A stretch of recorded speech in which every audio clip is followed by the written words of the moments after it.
Don't sweat the technique.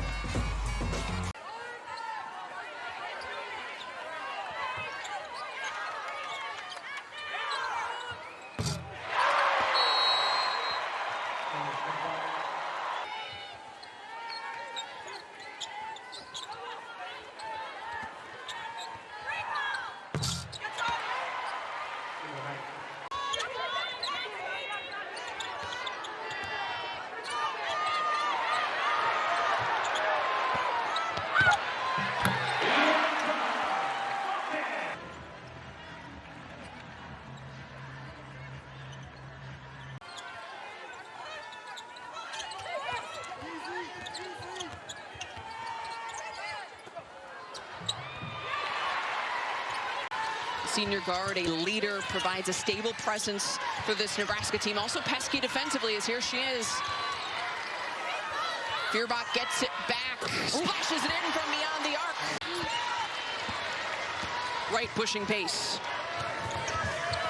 Feuerbach to Stremlow, and it's good. Iowa's certainly a team that wants to push pace. As I mentioned, turning defense into offense. As the fans are making some noise here, and Britt Prince does what she does and gets to the basket. But Nebraska still with plenty of work to do, down 10. You see the assist numbers at the bottom of your screen. Houston hits from baseline. And if I'm Britt Prince right now, especially knowing the other team is in the bonus, I'm attacking the rack. Maupin. Weaver tries from three and knocks it down. And using her size and her length at 6'4". Just about a 32-second difference here, game clock, shot clock. Stremlow dials it up from deep, and it's pure. An offense to make sure that they have to run their secondary, and then in the half court just to be smart. Here is a lengthy half-court possession. Speaking of smart, a smart cut by Britt Prince. On the weak side, it's a high IQ basketball play. Fisher just got called for the foul, which is her second for Nebraska. But Britt Prince, the sophomore, you mentioned, so high. Hawkeyes got it up the floor quickly. Huskers doing a good job there with the transition defense. Oh, hiding, it's a tough one to go. Right now, I mean, she's doing it any which way. Stealing, scoring in the paint. And I actually love this decision here to put Weaver defensively on Wright because she's got the height advantage. It's interesting because Wright is a player that Coach Jensen wants to be score first. Well, you don't need to score first when Ava Hayden's scoring like that. Or the high-low action. Just the connectivity at a high level. Hayden, Maupin, cuts right through the lane. And the foul. Hawkeyes last 12 points, Ice. I guess keep feeding the hot hand, right? Speaking of hot hand, Logan Nisley. Hot Nebraska down 14 now. Houston, oh, Houston, nice move. 6 points her average per game, about 17 and a half. Yeah, that and turnovers. Get Prince involved, take care of the basketball. Nebraska's right in it. Right, finds Hayden, pure from the baseline. Stokey trying to get it to Hayden. Hayden comes up short, a rare miss, but then gets her own miss. Just standing there with a hand up. Must be nice. When you're 6'4", it certainly helps. Nisley turning around and gets the roll. And she picks it up, and Jensen's like, hey, I just wanted to say, even though the shots aren't falling, you're doing awesome. You're impacting the team in so many ways. And McCabe was like, it was strange how she almost had a sixth sense as Nisley knocks down a three ball, much needed for the Huskers.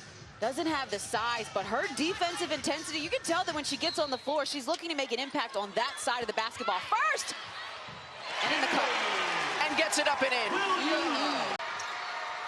Iowa has not scored a field goal in the last 2:45. But there it is, Stremlow ends that run.